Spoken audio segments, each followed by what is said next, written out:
For example, there is a problem. This order has been, the one with the little dot, has been filled to this much. Okay, so only 246 are left. However, I clicked on the edit button. If I had clicked on the update button at the same time, or my order was been partially filled, then look what would happen. To the 2,546 more had been added. So instead of 200 now it's 793. So if I click in here, I get the edit button for the 200 for the 793. If I update it and my order gets partially filled, then this order will be, this number will be added to this instead of me updating the order price. There should be some kind of button here that indicates what you want to do, only change the price and not the amount or the size, so that this won't happen. Because the reason how my orders got closed, in the negative balance that I had, like in here for example, but I had like $1,000 or more, is I was leaving a small amount and I was buying and selling, so I wouldn't go down with lots of coins and then accumulate more debt. So I sold, and I kept just a fraction. So I was buying and selling, and I had 1,200 coins, and I was buying 5,000 and selling 5,000 at a time. And something like this happened. Either I moved the mouse, because there are several bugs at bitfinex. You move the order. Let's say I'm gonna exit this, and I click in charts. If you move the mouse like this, right? First of all, and then you get this tab. It's very annoying that you get this stuff open up all the time. All the time you get that stuff open up. And if you're in a critical moment, then you're dragged away from the screen, and the order can be if you wanted to move it, you wouldn't now, because you have to worry about closing that tab, and it's just a problem. So let's move this. Let's say, see, there it goes again. So, and doesn't happen all the time. But if you move this, it's the same thing as if you click on this order to edit it. Now, opens that up. So I'm gonna, all right. So I'm gonna move that off. But what I was saying is, when you move your order that way, if you're moving it right like this, for crying out loud, if you're moving it like, if you're moving your order,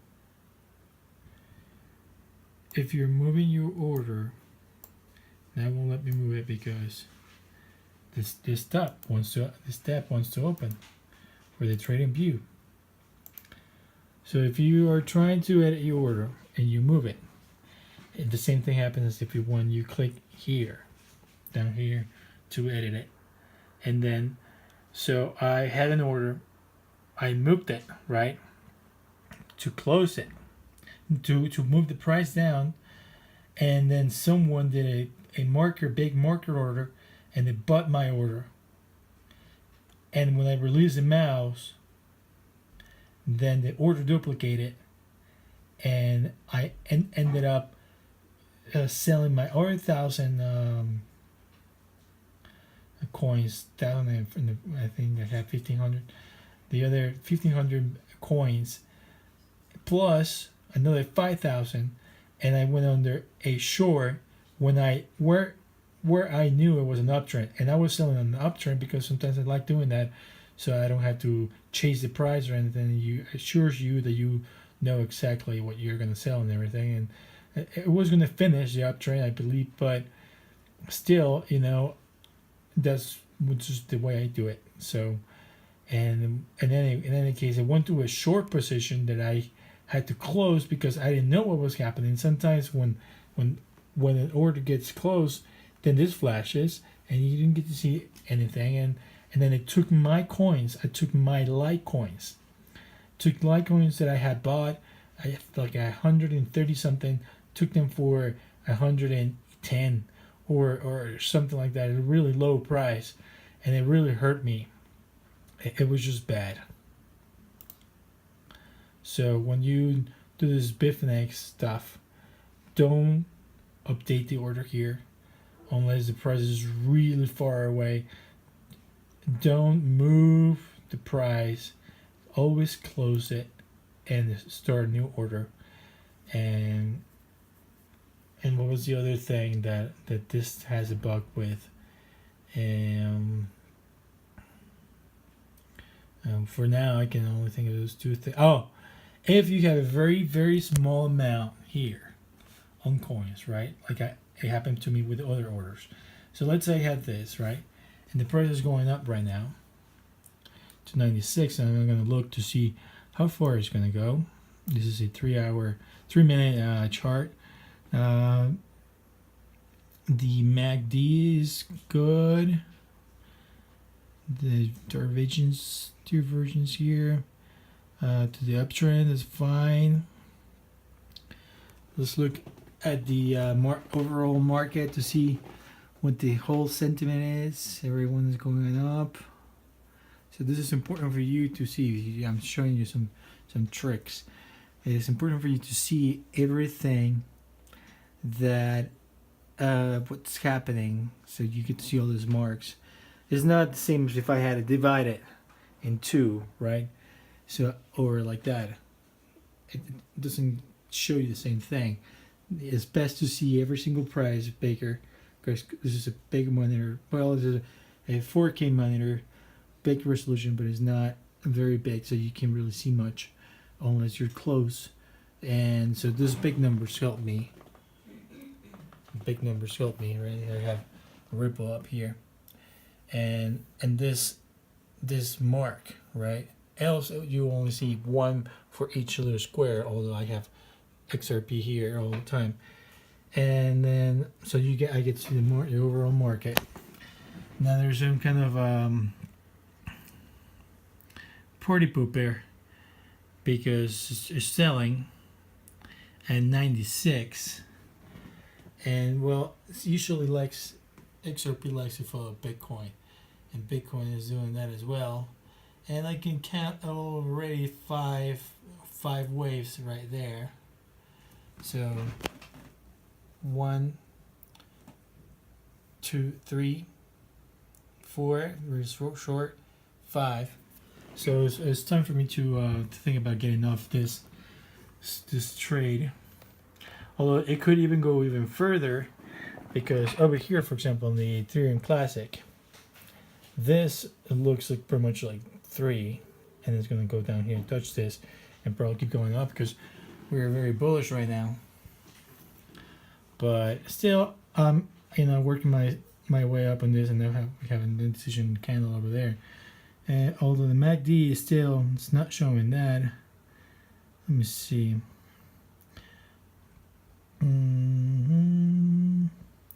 Yeah, there's party poopers everywhere. So what I do is I click on here, right? Set the price, set the amount that I have there, delete that, and then instead of 4, I put a 3. So I keep 1, a full 1. You don't want to do anything less than that because it closes automatically. If you buy and sell, and you have very small amount, it will close your position automatically. This, they do it so probably they want to help people. What do you call it? Okay. They want to help people. Not keep a position open when they have a very tiny amount, right? But what can happen is that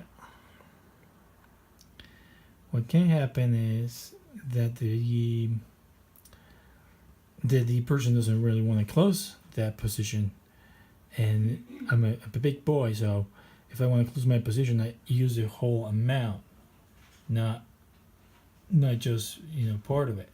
So we'll click on this and use the whole amount, right? If I leave the position open, there's another little bug that this thing has. Is let's say that you are with a small left with a tiny little amount of coins here. Okay, there's another thing, and then you want to close it, and then you probably click on this X, right?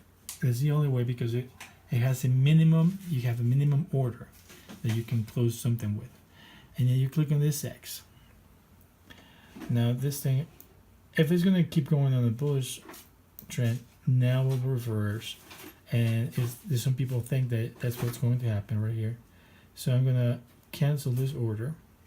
You gotta be careful, to click on the position. That's why usually I hide my position. So if I had to do something real fast, I don't make a mistake, as it happened to me like when I was a beginner. But I didn't complain about that, because that was my fault. And I click on it, and the little box came up and said, "You sure?" And I said yes, and then boom, closed it. But this is not the case right now.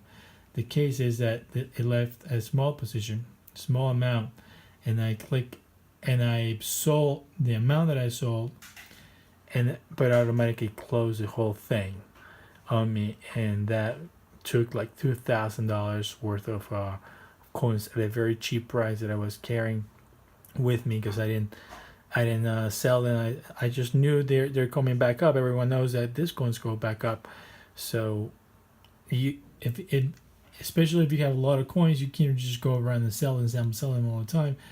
And you never know when the market is really dumping hard, or is just a temporary downtrend. So I don't usually. Sometimes I don't. Some good coins I don't sell, because I know it will go back up. So, and I have them as my collateral and things like that. So it's like, it's hard for me to move things around, and especially if you want to move things from your wallet into the exchange wallet and stuff. It tells you recalculating the price and all the stuff, and sometimes it can take 2-3 minutes. And if you need it fast, it's a pain in the neck. But going back to this other problem, this other bug, if you have a very small amount here of coins, okay, and you have a very small amount, and you click on the X, then what they will do is place an order equal to the minimum amount of coins that they allow you to sell, to buy or sell, and then deduct that as a minus in here. So you will be owning. You close your account. You close your position, and then you owe, and then they will take it from either the dollars or from the coins that you have here. So you end up paying more. So never do that. And if you have a very small amount, then you buy just a tiny bit, and then close it with that tiny bit plus the other stuff that you have there. Now this thing is full of bugs. No wonder why they didn't want Americans in here, because I'm sure a bunch of Americans complain, and a lot, and that's what they said, that they complain a lot, and you can't really mess with Americans because they go and sue you. Well, that's my guess, right? But I'm gonna figure now this is about bitfinex, and it's a pain in the neck.